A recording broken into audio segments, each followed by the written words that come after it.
नमस्कार, S news मध्ये आपले स्वागत। मी स्नेहांकिता। सविस्तर बातम्यांपूर्वी टाकूयात एक नजर आजच्या ठळक घडामोडींवर। ॲडव्होकेट असीम सरोदेंची सनद 3 महिन्यांसाठी निलंबित, bar council of Maharashtra and गोवाची कारवाई। कोल्हापूर जिल्ह्यातील ऊस दर कोंडी कायम, जिल्हाधिकारी कार्यालयात आज झालेली बैठक निष्फळ। 5 नोव्हेंबरला मुख्यमंत्र्यांच्या दौऱ्यावेळी आंदोलन करण्यावर शेतकरी संघटना ठाम। पुणे बेंगलोर राष्ट्रीय महामार्गाची प्रलंबित कामं 31 जानेवारी अखेर पूर्ण झाली नाहीत, तर महामार्गावरील टोल नाके रद्द करण्याची मागणी करू, नामदार हसन मुश्रीफ यांची जिल्हाधिकारी कार्यालयातील बैठकीत माहिती। राज्यातील निवासी डॉक्टरांचा आजपासून बाह्यरुग्ण वैद्यकीय सेवांवर बहिष्कार, डॉक्टर संपदा मुंडेंना न्याय देण्याची मागणी करत आंदोलनात कोल्हापुरातील सीपीआरमधील डॉक्टरांचाही सहभाग। आणि शाहू स्मृती उद्यानातील जीवघेण्या खेळण्यांकडे महापालिकेचं दुर्लक्ष, मुलांच्या जीवावर बेतल्यावर महापालिकेला जाग येणार का, स्थानिकांचा संतप्त सवाल। हे आहे GTPL SPN डिजिटल नेटवर्क आणि आपण पाहत आहात चॅनल एस।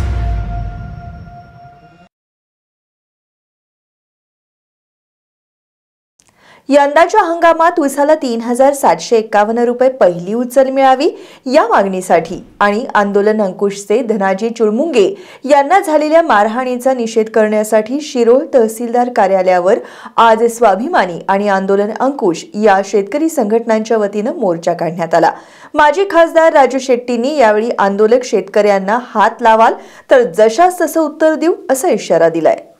यंदाच्या हंगामातील उसाला प्रतिटन 3751 रुपये पहिली उचल मिळावी, मागील हंगामातील उसाला 200 रुपयांचा अंतिम हप्ता मिळावा या मागणीसाठी आणि आंदोलन अंकुशचे धनाजी चुडमुंगे यांना झालेल्या मारहाणीचा निषेध करण्यासाठी शिरोळ तहसील कार्यालयावर आज मोर्चा काढण्यात आला। स्वाभिमानी शेतकरी संघटना आणि आंदोलन अंकुश संघटना या संघटनांनी एकत्र येत काढलेल्या या मोर्चात माजी खासदार राजू शेट्टी, आंदोलन अंकुशचे धनाजी चुडमुंगे, माजी आमदार उल्हास पाटील यांच्यासह प्रमुख कार्यकर्ते सहभागी झाले होते।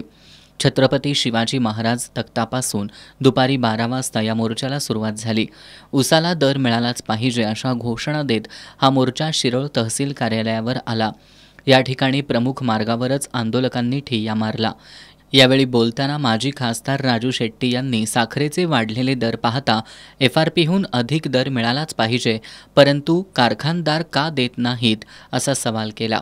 जर आंदोलक शेतकऱ्यांना हात लावाल तर जशास तसं उत्तर देऊ असा इशाराही त्यांनी यावेळी दिला। हे आम्ही सगळ्या शेतकऱ्यांनी आमच्या मनाप्रमाणे ऊसाचा दर निश्चित झाल्याशिवाय ऊसाच्या तोडी घ्यायच्या नाहीत असं ठरवलेलं आहे। काही शेतकऱ्यांच्यावर दबाव आणून कारखाने जे काही ऊसाची तोडणी आणि वाहतूक करायला ते बरोबर नाही। तोडणी वाहतूकदारांना सुद्धा मला इशारा द्यायचा आहे, तुमचं बुडलेलं पैसे वसूल करायला गणपतराव येड्रावकर येत नाहीत, आवाडी येत नाहीत। आम्ही तुमचं 400 रुपये वसूल करून 400 कोटी वसूल केल्यात हे विसरू नका। तेव्हा त्यांचं ऐकायचं का आमचं ऐकायचं, वाहन सुरक्षित ठेवायचं हे तुमचं तुम्ही ठरवा वाहनधारकांनी। तेव्हा आमची एवढी तुमच्या वतीनं तुमच्या मार्फत त्यांना निरोप आहे की हा जो घोडावत कारखाना येड्रावकरांनी भाड्याने घेतलेला आहे तो बंद ठेवायला सांगा। जेव्हा निर्णय होईल जिल्ह्यातला त्यावेळी चालू करावा त्याने। धनाजी चुडमुंगे यांनी शेतकऱ्यांच्या आंदोलनात पोलीस हस्तक्षेप करतायत असा आरोप केला। आज कोल्हापुरात जिल्हाधिकाऱ्यांच्या समवेत होणाऱ्या बैठकीत ऊस दर प्रश्नी तोडगा निघावा, अन्यथा संघर्ष अटळ असल्याचं त्यांनी सांगितलं। माजी आमदार उल्हास पाटील यांनी जातीपाती आणि पक्षबंधनाच्या पलीकडे जाऊन आता शेतकरी एकवटला असल्याचं सांगितलं। यावेळी पंचायत समितीचे माजी उपसभापती सचिन शिंदे, बंटी देसाई, दीपक पाटील यांनीही मनोगत व्यक्त केली। त्यानंतर तहसीलदार अनिलकुमार हेळकर यांना मागण्यांचं निवेदन देण्यात आलं। पुणे ते कोल्हापूर या राष्ट्रीय महामार्गाचं काम प्रलंबित आहे। येत्या 31 जानेवारी अखेर जर रस्त्यांची कामं दर्जेदारपणे पूर्ण झाली नाहीत तर केंद्रीय मंत्री नितीन गडकरी यांच्याकडे या महामार्गावरील टोल नाके रद्द करण्याची मागणी करू असं वैद्यकीय शिक्षण मंत्री हसन मुश्रीफ यांनी सांगितलंय। जिल्हाधिकारी कार्यालयात आयोजित बैठकीत ते बोलत होते। कोल्हापूर जिल्हाधिकारी कार्यालयातील राजर्षी शाहू सभागृहात वैद्यकीय शिक्षण मंत्री हसन मुश्रीफ यांच्या उपस्थितीत आज मॅरेथॉन बैठकांचं आयोजन करण्यात आलं होतं।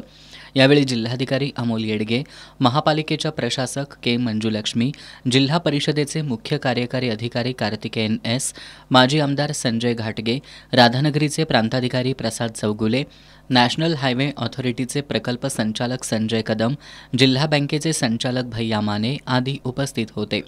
यावेळी बोलताना मंत्री मुश्रीफ यांनी पुणे ते कोल्हापूर या राष्ट्रीय महामार्गाचं काम येत्या 31 जानेवारी अखेर पूर्ण झालं नाही तर या महामार्गावरील टोल नाके रद्द करण्याची मागणी केंद्रीय मंत्री नितीन गडकरी यांच्याकडे करू असं सांगितलं। बैठकीत गडहिंग्लज तालुक्यातील कडगाव हे गाव 100% सोलरयुक्त करण्यासाठी लागणारे उर्वरित 3 कोटी रुपये CSR मधून जमा करण्यात यावेत। कोल्हापूर महानगरपालिकेचे जे गाळेधारक भाडेकरू आहेत त्यांनी भाड्यापोटी मूळ रक्कम अदा करावी। महापालिकेनं त्यांच्याकडून व्याज आकारणी करू नये अशी सूचनाही नामदार मुश्रीफ यांनी केली। यावेळी त्यांनी मौजे बेलेवाडी मासामधील महार वतन जमीन संपादन, गडहिंग्लज वडरगे रोड मार्गावर विकसित होणाऱ्या क्रीडा संकुलाच्या हद्दीतील वृक्षतोड, आंबे ओहोळ मध्यम प्रकल्प पुनर्वसन या प्रलंबित विषयांचाही आढावा घेतला। या बैठकांना निवासी उपजिल्हाधिकारी संजय तेली, निवडणूक उपजिल्हाधिकारी शक्ती कदम, गडहिंग्लजचे तहसीलदार ऋषिकेश शेळके, गटविकास अधिकारी देवानंद ढेकळे, शिवराज नाईकवाडे, वनविभागाचे धैर्यशील पाटील, विलास काळे, सचिन सावंत यांच्यासह संबंधित विभागांचे अधिकारी उपस्थित होते। फलटण उपजिल्हा रुग्णालयातील वैद्यकीय अधिकारी डॉक्टर संपदा मुंडे यांच्या आत्महत्या प्रकरणावरून राज्यातील डॉक्टरांच्या विविध संघटना आक्रमक झाल्यात। कोल्हापुरात देखील छत्रपती प्रमिला राजे सर्वोपचार शासकीय रुग्णालयात मार्चच्या वतीनं आजपासून 2 दिवस कामबंद आंदोलन सुरू करण्यात आलंय। आंदोलनादरम्यान रुग्णालयातील निवासी डॉक्टरांनी एकत्र येत CPRच्या आवारात निदर्शनं केली। फलटण उपजिल्हा रुग्णालयातील वैद्यकीय अधिकारी डॉक्टर संपदा मुंडे यांच्या दुर्दैवी मृत्यूनं संपूर्ण राज्यभरातून संताप व्यक्त होतोय। डॉक्टर मुंडे यांना न्याय देण्यासाठी राज्य सरकारनं ठोस पावलं उचलावीत अशी मागणी करत Maharashtra association of resident doctors या संघटनेनं आजपासून राज्यातील सर्व शासकीय रुग्णालयांमधील बाह्यरुग्ण विभागांच्या कामकाजावर बहिष्कार टाकलाय। या आंदोलनात CPRमधील निवासी डॉक्टरसुद्धा सहभागी झालेत। आज सकाळी छत्रपती प्रमिलाराजे सर्वोपचार रुग्णालयातील निवासी डॉक्टरांनी एकत्र येत CPRच्या आवारात निदर्शनं करत डॉक्टर संपदा मुंडेंना न्याय द्या अशी मागणी केली। मार्डनं या आंदोलनाच्या माध्यमातून उच्च न्यायालयाच्या निवृत्त न्यायाधीशांच्या देखरेखीखाली महिला IPS अधिकाऱ्यांच्या नेतृत्वाखाली डॉक्टर संपदा मुंडे मृत्यू प्रकरणी स्वतंत्र SIT स्थापन करावी, राज्य सरकारच्या नियंत्रणाखाली विशेष जलदगती न्यायालयात खटला चालवावा, डॉक्टर संपदा मुंडे यांच्या कुटुंबियांना 5 कोटी रुपयांची नुकसान भरपाई द्यावी, तसंच त्यांच्या कुटुंबातील एका पात्र व्यक्तीला शासकीय सेवेत घ्यावं अशा घटनांची पुनरावृत्ती टाळण्यासाठी राज्य सरकारनं डॉक्टरांच्या सुरक्षेसाठी सक्षम यंत्रणा कार्यान्वित करावी या मागण्यांकडे सरकारचं लक्ष वेधलं। सरकारनं या मागण्यांची गांभीर्यानं दखल घेतली नाही तर येणाऱ्या काळात मार्डकडून आंतररुग्ण सेवा, आपत्कालीन आणि अत्यावश्यक सेवा सुद्धा बंद ठेवू असा इशारा देण्यात आलाय। CPR आवारातील निदर्शनांमध्ये मार्ड कोल्हापूर शाखेचे अध्यक्ष डॉक्टर उत्कर्ष देशमुख, सचिव doctor Rishikesh Bangar, doctor Pranali Deshmukh, doctor Manmeet Markad, doctor Sayli Dhomane, doctor Amol Nirlagi, doctor Kritik Bhoyar यांच्यासह अन्य डॉक्टर सहभागी झाले होते। आगामी स्थानिक स्वराज्य संस्था निवडणुकीत सर्वच राजकीय पक्षांनी तृतीयपंथीयांना प्रतिनिधित्व करण्याची संधी द्यावी। आपल्या मागणीचा विचार न केल्यास आपण आगामी स्थानिक स्वराज्य संस्थांच्या निवडणुका स्वतंत्रपणे लढू असा इशारा तृतीयपंथीय मैत्री संघटनेच्या जिल्हाध्यक्ष मयुरी आळवेकर आणि सेक्रेटरी शिवानी गजबर यांनी पत्रकार बैठकीत दिलाय। आगामी स्थानिक स्वराज्य संस्थांच्या निवडणुकांच्या पार्श्वभूमीवर आज तृतीयपंथीयांच्या मैत्री संघटनेच्या पदाधिकाऱ्यांनी माध्यमांशी संवाद साधला। स्थानिक स्वराज्य संस्थांच्या निवडणुकीत जिल्ह्यातील सर्व राजकीय पक्षांनी तृतीयपंथी समाजातील घटकांना प्राधान्यानं उमेदवारी द्यावी, तृतीयपंथीयांमध्ये जनतेशी जोडून राहण्याची आणि त्यांच्या प्रश्नांवर उपाय शोधण्याची खरी राजकीय क्षमता आहे, याचा राजकीय पक्षांनी विचार करावा। सन 1965 मध्ये कोल्हापूर जिल्ह्यातील देवदासी तृतीयपंथी समाजातील बाळू चौगुले यांनी निवडणूक लढवली होती। त्यानंतर तब्बल 3 दशकात तृतीयपंथीयांना कुठेही संधी मिळाली नसल्याचं मैत्री संघटनेच्या पदाधिकाऱ्यांनी पत्रकार बैठकीत सांगितलं. कोल्हापूर जिल्हा शाहू फुले आंबेडकरांच्या पुरोगामी विचारांचा वारसा लाभलेला आहे. या जिल्ह्यातील राजकीय पक्षांनी नेहमीच दुर्लक्षित आणि वंचित घटकांना न्याय देण्याचा प्रयत्न केलाय. त्यामुळे आगामी स्थानिक स्वराज्य संस्थांच्या निवडणुकीत तृतीयपंथीय समाजातील उमेदवारांना संधी द्यावी, अन्यथा तृतीयपंथी समाजाच्या वतीनं कोल्हापुरातील महापालिका निवडणुका स्वबळावर लढू असा इशारा संघटनेच्या सेक्रेटरी शिवानी गजबर यांनी दिलाय.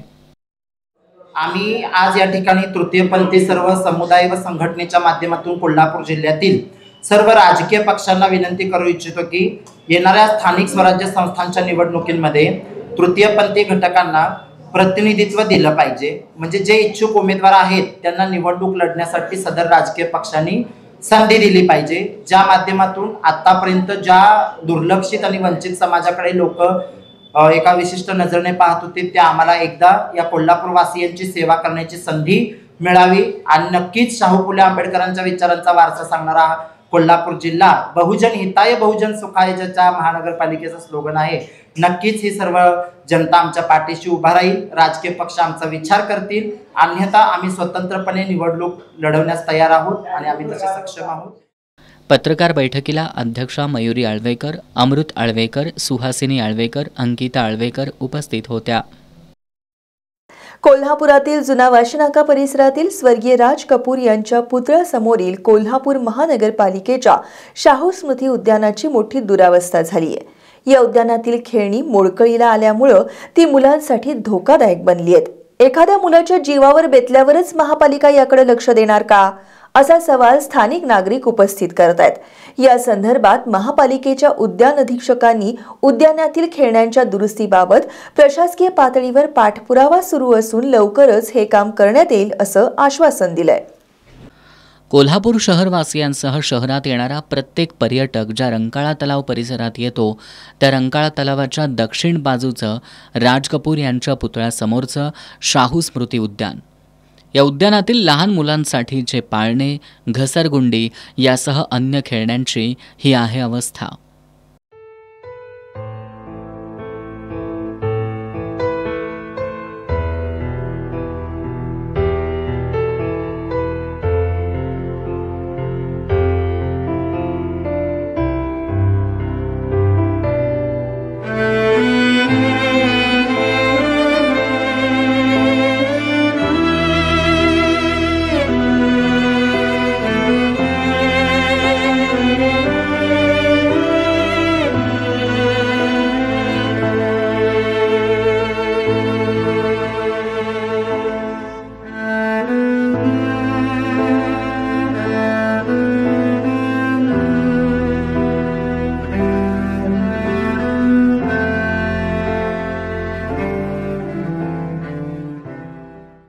या जीवघेण्या खेळण्यांचा मुलांनी वापर केला तर त्यांचं काय होईल याची कल्पनासुद्धा करवत नाही. पण गेल्या अनेक महिन्यांपासून ही खेळणी याच स्थितीत आहेत. मोडकळीला आलेल्या खेळण्यांमुळं या उद्यानात मुलं येत नाहीत. त्यामुळं तळीरामांनी या उद्यानाचा ओपन बार केलाय. भटक्या कुत्र्यांसह जनावरांचा इथं मुक्त वावर असतो. रंकाळ्यासारख्या शहरातील अत्यंत महत्त्वाच्या पर्यटन स्थळाच्या ठिकाणच्या उद्यानाची ही अशी अवस्था असेल तर शहरातल्या अन्य उद्यानांची अवस्था काय असेल हे वेगळं सांगायला नको. स्थानिकांनी या उद्यानाच्या दुरावस्थेकडं वारंवार लक्ष वेधून सुद्धा महापालिका प्रशासन ढिम्म आहे. त्यामुळे एखाद्या मुलाच्या जीवावर बेतल्यावरच महापालिका प्रशासन या उद्यानातली खेळणी दुरुस्त करण्यासह बदलण्याकडे लक्ष देणार का असा संतप्त सवाल उपस्थित होऊ लागलाय. बागेत प्रत्येक ठिकाणी घाण झालेले आहेत. दारूच्या बाटल्या पडलेल्या असतात आणि कोपऱ्याला नको नको ते धंदे चालू असतात. बायकांचे वगैरे घेऊन येऊन बसलेले असतात लोक. त्यामुळे लोकांना जे ज्येष्ठ नागरिक आहेत त्यांना तरी त्रास होतोय. परंतु आणि बाजूला इथं लहान मुलांची खेळणी आहेत, त्याच्यामधले प्लॅस्टिकचे आणि पत्र्याचे घातलेले आच्छादन गेलेले आहेत. त्यामुळे लहान मुलं केव्हा पडेल आणि त्यांचा जीव जाईल हे सांगता येत नाही. त्यामुळे त्यांनी पालिकेने या खेळण्याकडे लवकरात लवकर लक्ष द्यायला पाहिजे. या उद्यानाजवळच्या स्वच्छतागृहातलं सांडपाणी थेट उद्यानात येत असल्यानं या परिसरात मोठ्या प्रमाणात दुर्गंधी पसरतीये. बागेमध्ये खेळण्याचे हे आहेत लहान मुलांचे, ते मोडकळी झाल्यात. पूर्ण मोडकळी म्हणजे लहान मुलं एखादं पडलं त्याच्यावरनं डोकं बिकं फुटेल किंवा जीव पण जाऊ शकतोय. तर ते दुरुस्त केव्हा होणार? नगरपालिकेने याच्याकडे लक्ष द्यायला पाहिजे. का लहान मुलाचा जीव वगैरे गेल्यानंतर नगरपालिका त्याच्याकडे लक्ष देणार? दुसरी गोष्ट, इथं मुतारे आहे, टॉयलेट आहे इथं बाजूला, त्या मुतारीचं पाणी पूर्णपणे बागत येते, आतमध्ये तुंबलेले आहे ती मुतारी आणि आतमध्ये बागत पाणी येते. ते लहान मुलांनी वास वगैरे येतोय, डासा आहेत इथं, डास चावतील, लहान मुलाला आजारी पडण्याची शक्यता आहे. हां, हे सगळं खेळण्याचे आयटम वगैरे दुरुस्त करावे नगरपालिकेने. काय प्रशासन जागा आहे का नाही? शाहू स्मृती उद्यानाच्या या दुरावस्थेबद्दल महानगरपालिकेचे प्रभारी उद्यान अधीक्षक समीर व्याघ्रांबरे यांनी उद्यानातील असुविधा दूर करण्यासाठी प्रशासकीय पातळीवर पाठपुरावा सुरू असल्याचं सांगितलंय. चोपण उद्यानामध्ये पावसाळा ऋतू संपल्यानंतर इतर विभागातील इतर उद्यानांमधील कर्मचारी घेऊन हाबक पद्धतीने आम्ही तणकट काढणे, गवत काढणे याची मोहीम सुरू केलेली आहे. याबरोबरच जी खेळणी आहेत, लहान मुलांकरता खेळण्याकरता जी खेळणी आहेत त्यांची काही प्रमाणात नादुरुस्ती झाली असेल तर संबंधित उपशहर अभियंता यांच्याशी संपर्क साधून त्याचा पाठपुरावा करून आम्ही ते दुरुस्त करून घेत आहोत.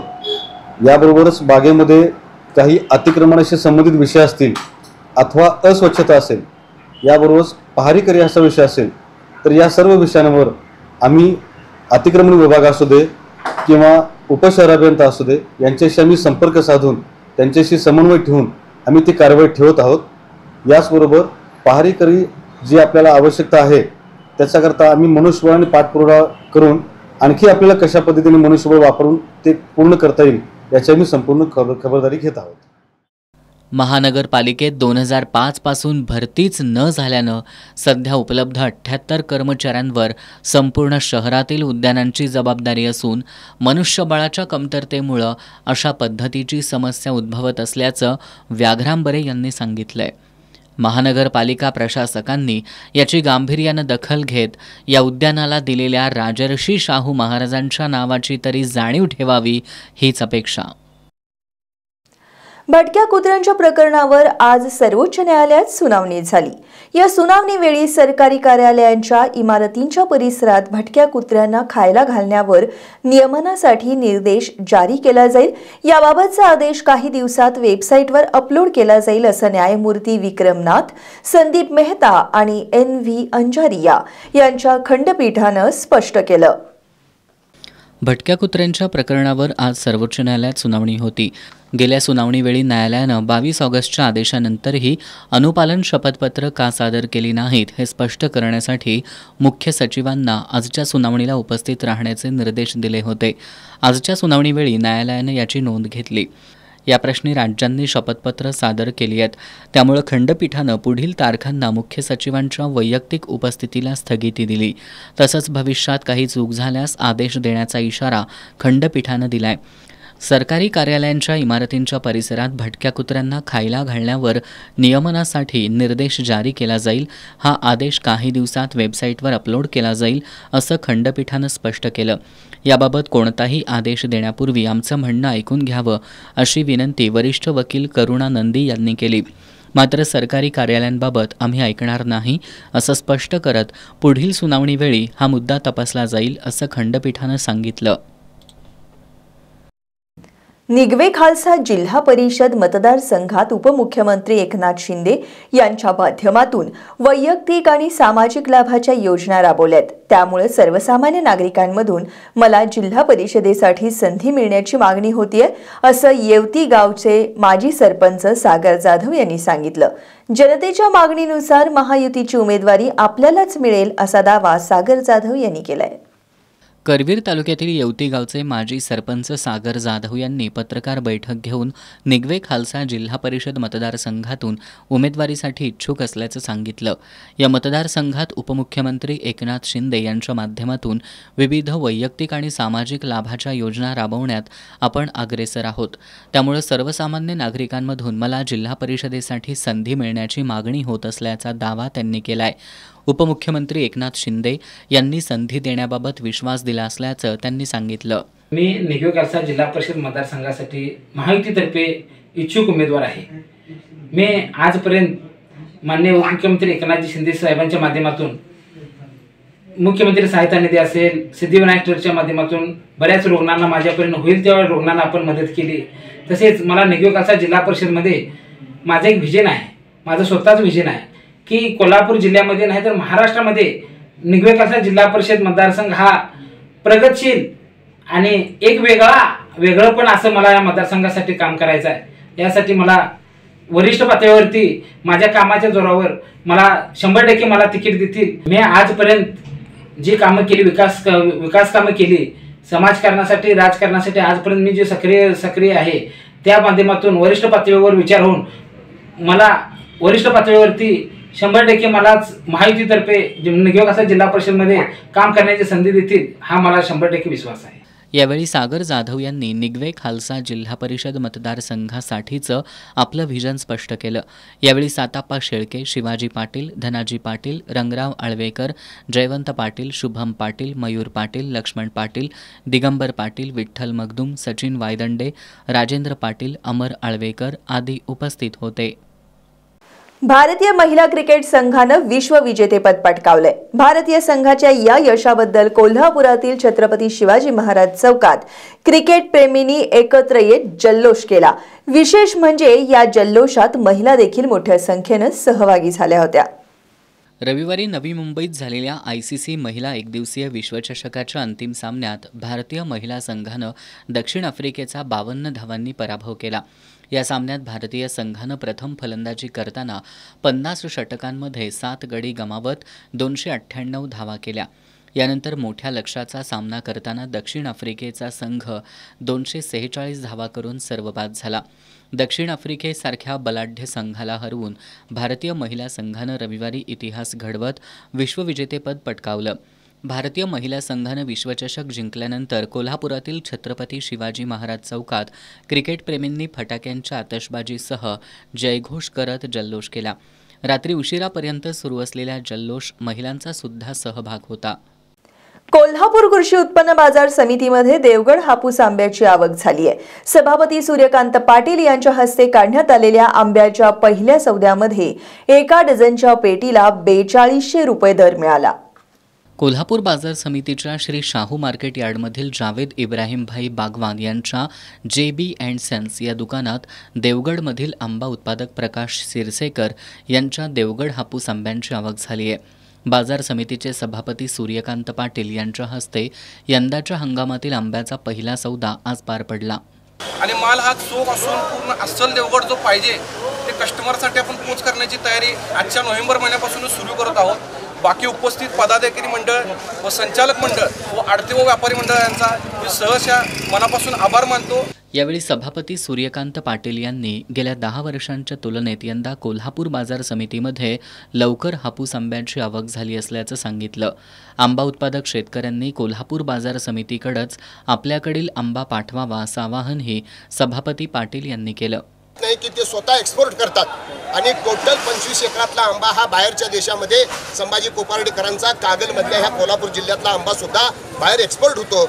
अशा पद्धतीचा आंबा जर आपल्या चांगल्या क्वालिटीचा जर आपल्या मार्केट कमिटीमध्ये जर आला तर आपल्या संपूर्ण व्यापाऱ्यांना आपण इतकं मोठा आधार देऊ, इतका मोठा तुम्हाला तुमच्या समस्या सोडवण्यासाठी आम्ही तयार आहे की संभाजी कोपार्डेकरांनी स्वतः एक्सपोर्टचं युनिट सुद्धा 5 स्टार MIDC मध्ये सुरू केलेलं आहे आणि चांगल्यात चांगला दर शेतकऱ्याला मिळेल। व्यापाऱ्याचंही याच्यामध्ये चांगली उन्नती झाली पाहिजे आणि कोल्हापूर मार्केट डेव्हलप झालं पाहिजे आणि 1 नंबर क्वालिटीचा आंबा ह्या कोल्हापूरलाच मिळू शकतो असं आपलं नाव लौकिक झालं पाहिजे। कारण शेजारच्या जिल्ह्यामधल्या मार्केट कमिट्या सुद्धा फळांच्या बाबतीत जास्त आहे। सर्व फळाच्या व्यापाऱ्यांना माझी विनंती आहे, आंब्याच्या सीझनमध्ये आंबा येईलच आता, त्याच्यामध्ये कुठल्याही प्रकारची शंका नाही। आंबा आता बघितलं तर बाकीचे आंबे पण आता इथं सुरू झालेले आहेत। अशा परिस्थितीमध्ये बाकीच्या सुद्धा फळांची आवक मोठ्या प्रमाणामध्ये व्हावी आणि फ्रूट मार्केट चांगल्या पद्धतीने व्हावं. फ्रूट मार्केटवरती तुम्हाला पत्र वगैरे घालून दिल्यात, आता गळणार नाही, काही नाही. आणि काही समस्या असतील तर फळाच्या संपूर्ण व्यापाऱ्यांनी आपल्या काही समस्या असतील ते सांगाव्यात. यावेळी बाजार समितीचे उपसभापती राजाराम चव्हाण, संचालक सुयोग वाडकर, बी.जी. पाटील, पांडुरंग काशीद, नानासो कांबळे, दिलीप पोवार, सचिव तानाजी दळवी, उपसचिव वसंत पाटील, फळे आणि भाजीपाला विभाग प्रमुख अनिल पाटील यांच्यासह सलीम बागवान, इरफान बागवान, शौकत बागवान, फळ व्यापारी असोसिएशनचे अध्यक्ष नईम बागवान, शेतकरी, अडते व्यापारी समितीचे अधिकारी, कर्मचारी उपस्थित होते. आता जाणून घेऊयात महत्त्वाच्या घडामोडी संक्षिप्त स्वरूपात. फास्ट न्यूजचे प्रायोजक गोकुळ. बाळ, फ्रीजमधून श्रीखंड काढ ना. आम्ही पूर्वी घरीच बनवायचो श्रीखंड, त्याची चवच वेगळी होती. आता काय सगळं रेडीमेड. आजी, हे श्रीखंड खाऊन बघ. आज तुझ्या आईनं घरीच बनवलं की काय? हे आहे गोकुळचं श्रीखंड. अगदी जिभेवर रेंगाळणार. जिभेवरच नाही तर मनावरही रेंगाळणार. गोकुळ श्रीखंड, मनावर रेंगाळणार. जयपूरमध्ये ब्रेक निकामी झालेल्या डंपरची 17 वाहनांना धडक, 11 ठार, अनेक जखमी. फक्त लग्न करण्यास नकार देणं म्हणजे आत्महत्येस प्रवृत्त करणं नाही, सर्वोच्च न्यायालयाचं निरीक्षण. एकनाथ खडसेंच्या मुक्ताई बंगल्यातील चोरीचा उलगडा लावण्यात पोलिसांना यश, सोन्यासह रोकडही सापडली. दुबार मतदार मान्य, मग सत्याच्या मोर्चाला का आला नाहीत? मनसे नेते संदीप देशपांडेंचा आशिष शेलारांना उपरोधक सवाल. हिवाळी अधिवेशनात सरकारची धिंड काढल्याशिवाय राहणार नाही, रोहित पवारांचा इशारा. शेतकऱ्यांनी जूनपर्यंत कर्जाचे हप्ते भरायचे की नाही? उद्धव ठाकरे यांचा सवाल. मूळचा सोलापूर जिल्ह्यातील आणि सध्या राजेंद्रनगरमध्ये राहणाऱ्या एका नराधमानं त्याच्या सावत्र मुलीवर लैंगिक अत्याचार केल्याची धक्कादायक घटना उघडकीला आली आहे. या नराधमानं केलेल्या अत्याचारामुळे पीडित मुलगी गर्भवती राहिली आहे. राजारामपुरी पोलिसांनी संशयितावर पोक्सो अंतर्गत गुन्हा दाखल करत त्याला अटक केली आहे. न्यायालयानं त्याला 3 दिवसांची पोलीस कोठडी सुनावली आहे. मटका अड्ड्यावर केलेल्या कारवाईनंतर गुन्हा दाखल न करण्यासाठी 70,000ची लाच घेणारा पंटर रणजित बिरांजे याला लाचलुचपत प्रतिबंधक विभागाच्या पथकानं रंगेहात पकडलं होतं.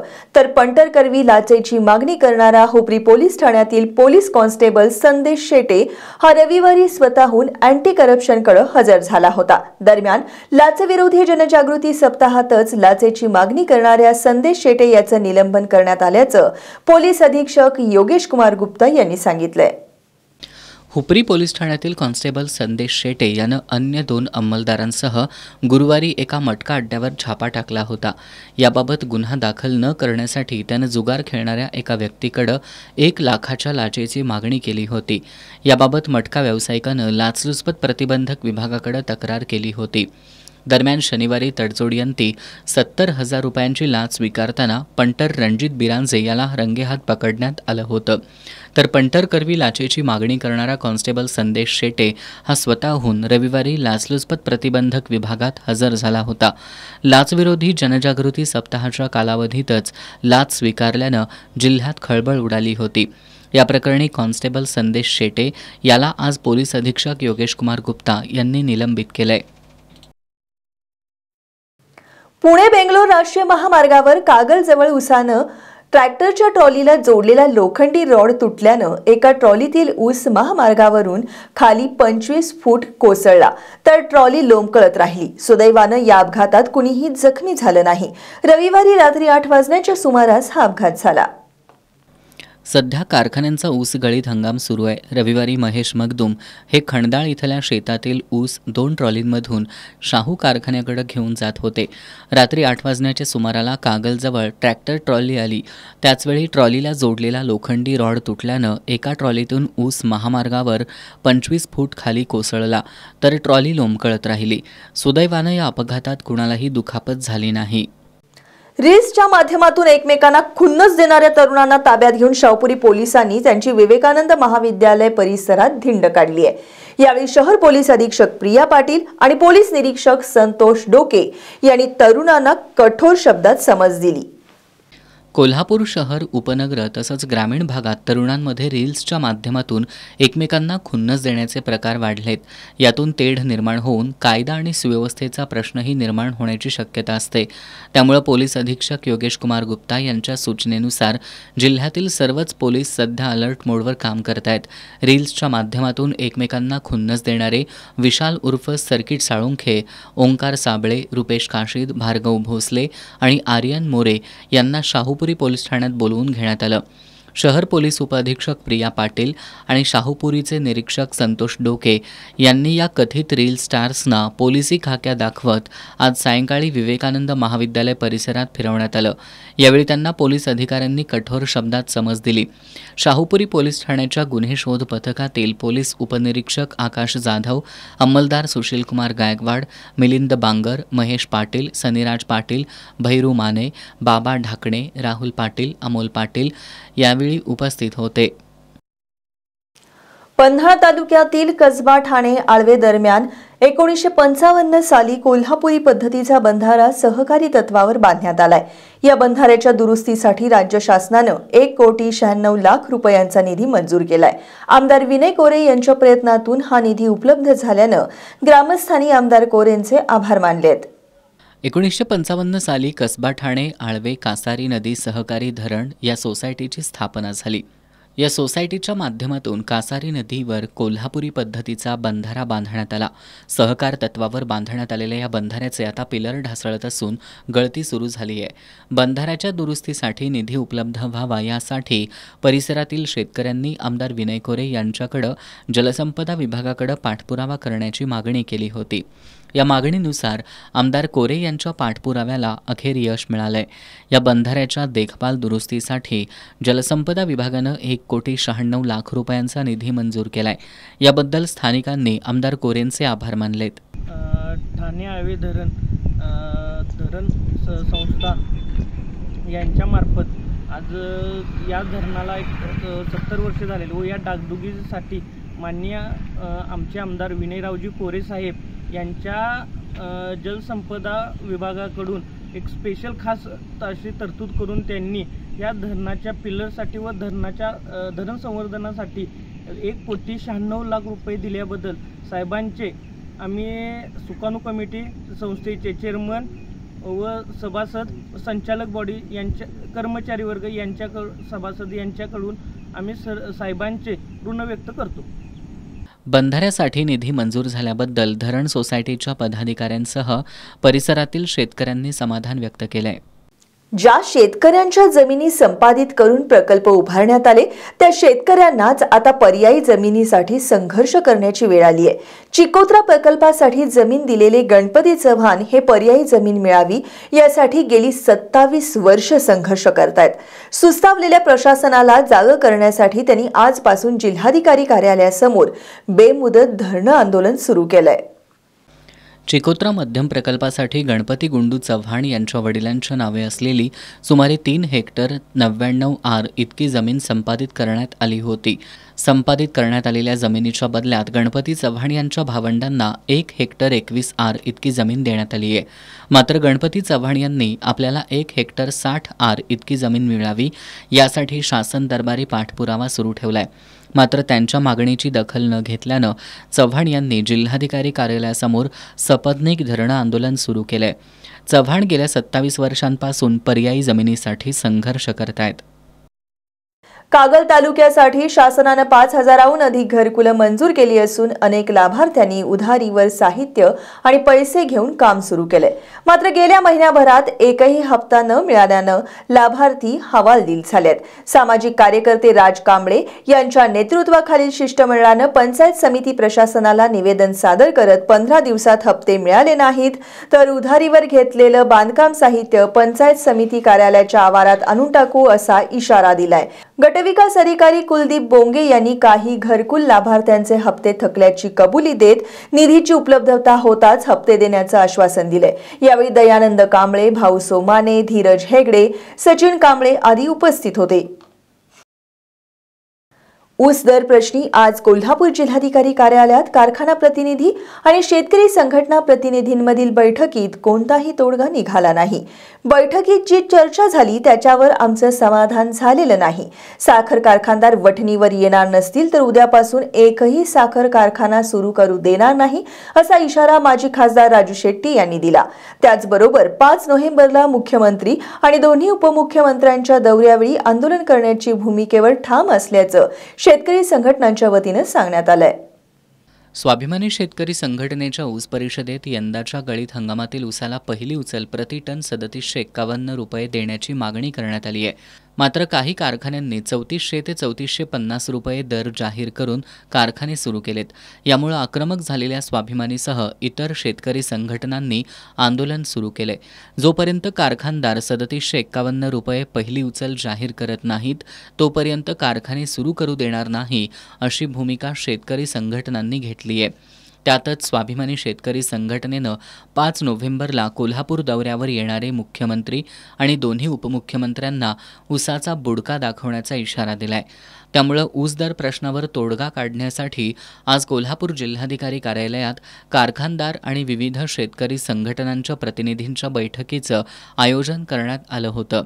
जिल्हाधिकारी अमोल येडगे यांच्या अध्यक्षतेखाली झालेल्या या बैठकीला स्वाभिमानी शेतकरी संघटनेचे नेते माजी खासदार राजू शेट्टी यांच्यासह विविध शेतकरी संघटनांचे प्रतिनिधी उपस्थित होते. माजी खासदार शेट्टींनी ज्या साखर कारखान्यांनी थकीत FRP दिलेली नाही त्यांचा यावर्षीचा गाळप परवाना रद्द करावा अशी मागणी या बैठकीत केली. गतवर्षीच्या गळीत हंगामातील 200 रुपये देण्याबाबत कारखान्यांनी काय कार्यवाही केली असा सवाल त्यांनी उपस्थित केला.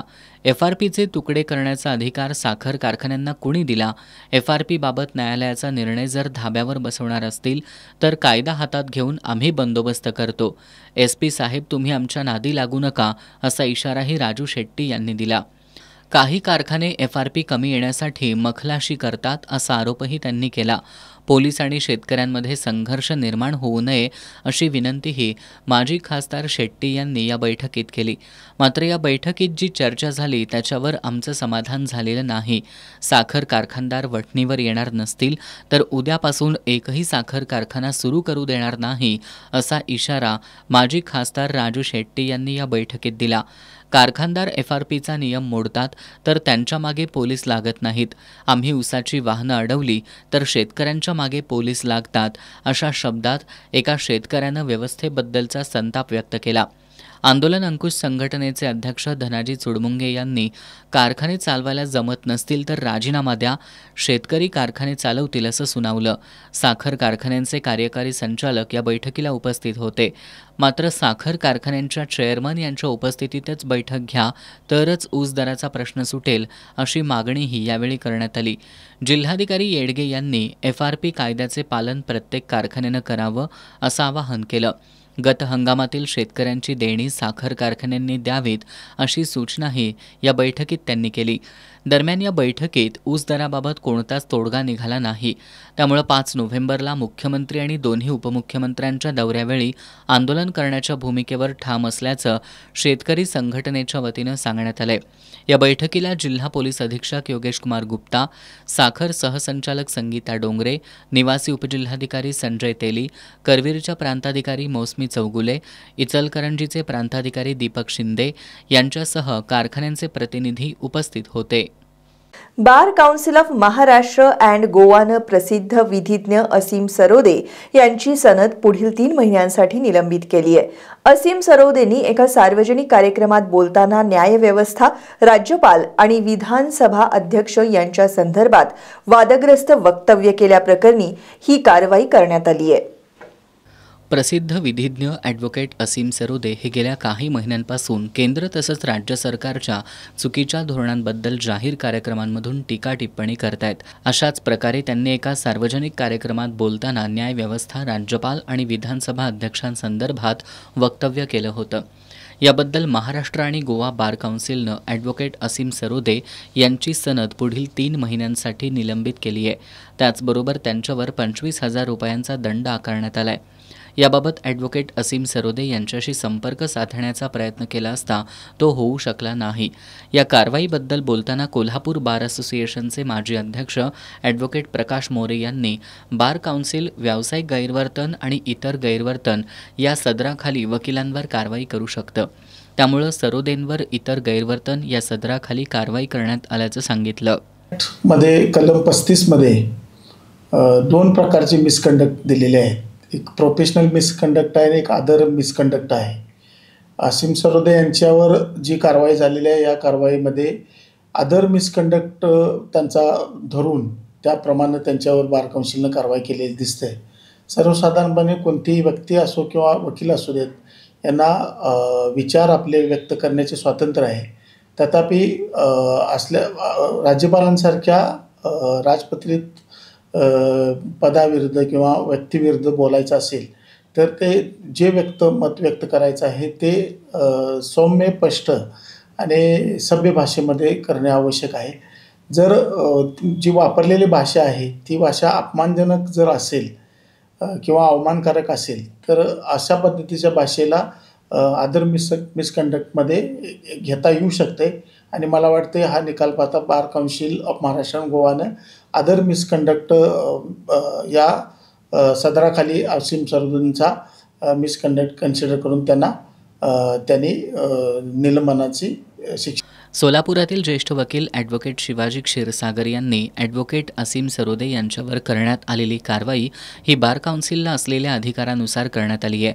मात्र ॲडव्होकेट सरोदे याविरोधात बार काउन्सिल ऑफ इंडिया किंवा सुप्रीम कोर्टात दाद मागू शकतात असं सांगितलंय. त्याच्याबद्दल असीम सरोदे काय करू शकतात तर माझ्या मते जे काही कार्यवाही झालेली आहे त्याला रिस्पेक्ट तर दिलाच पाहिजे. कारण ही कार्यवाही एका समितीने केलेली आहे की ज्यांना कायद्यानं अधिकार दिलेला आहे. बार काउन्सिल ऑफ महाराष्ट्र आणि गोवाच्या ज्या समितीने ही कार्यवाही केली त्यांना एक न्यायालयाचा दर्जा आहे. ते सुद्धा न्यायाधीशापेक्षा काही कमी नाही. आणि त्यांनी ड्यू एन्क्वायरी करून म्हणजे प्रिन्सिपल्स ऑफ नॅचरल जस्टिसचं पालन करून दिलेला हा निकाल आहे. आता याच्या विरुद्ध जर काही अपील करायचं असेल तर आपल्याला माहितीच आहे की घटनेच्या आर्टिकल 19 प्रमाणे राईट टू प्रोफेशन आणि right to speech and expression हे मूलभूत अधिकाराच्या मध्ये येतात आर्टिकल 19 प्रमाणे. तर याचं जर उल्लंघन झालं आहे असं त्यांना म्हणायचं असेल तर त्या उल्लंघनाच्या विरोधामध्ये कायद्यामध्ये तर त्यांना बार काउन्सिल ऑफ इंडियाकडे अपील सुद्धा करता येईल. नसेल तर त्यांना वाटलं की माझ्या मूलभूत हक्काचं उल्लंघन झालंय तर आर्टिकल 226 प्रमाणे ते उच्च न्यायालयामध्ये याचिका दाखल करू शकतील. तसंच आर्टिकल 32 मध्ये तर मूलभूत हक्काचं उल्लंघन झालं असेल तर उच्च न्यायालयात सुद्धा जाण्याची गरज नाही. सुप्रीम कोर्टामध्ये जाण्याचा अधिकार सुद्धा मूलभूत अधिकार आहे. दरम्यान ॲडव्होकेट असीम सरोदे यांच्यावरील कारवाईबद्दल महाराष्ट्र आणि गोवा बार काउन्सिलचे सदस्य ॲडव्होकेट विवेकानंद घाटगे यांच्याशी संपर्क साधण्याचा प्रयत्न केला, मात्र तो होऊ शकला नाही. तर कोल्हापूर बार असोसिएशनच्या पदाधिकाऱ्यांनी या कारवाईबाबत प्रतिक्रिया द्यायला नकार दिलाय. शेवटी पुन्हा एक नजर आजच्या ठळक घडामोडींवर. ॲडव्होकेट असीम सरोदेंची सनद 3 महिन्यांसाठी निलंबित, bar council of Maharashtra and गोवाची कारवाई. कोल्हापूर जिल्ह्यातील ऊसदर कोंडी कायम, जिल्हाधिकारी कार्यालयात आज झालेली बैठक निष्फळ. 5 नोव्हेंबरला मुख्यमंत्र्यांच्या दौऱ्यावेळी आंदोलन करण्यावर शेतकरी संघटना ठाम. पुणे बेंगलोर राष्ट्रीय महामार्गाची प्रलंबित कामं 31 जानेवारी अखेर पूर्ण झाली नाहीत, तर महामार्गावरील टोल नाके रद्द करण्याची मागणी करू, नामदार हसन मुश्रीफ यांची जिल्हाधिकारी कार्यालयातील बैठकीत माहिती. राज्यातील निवासी डॉक्टरांचा आजपासून बाह्यरुग्ण वैद्यकीय सेवांवर बहिष्कार, डॉक्टर संपदा मुंडेंना न्याय देण्याची मागणी करत आंदोलनात कोल्हापुरातील CPR-मधील डॉक्टरांचाही सहभाग. आणि शाहू स्मृती उद्यानातील जीवघेण्या खेळण्यांकडे महापालिकेचं दुर्लक्ष, मुलांच्या जीवावर बेतल्यावर महापालिकेला जाग येणार का, स्थानिकांचा संतप्त सवाल. आणि याबरोबरच आजचं बातमीपत्र संपलं. नमस्कार.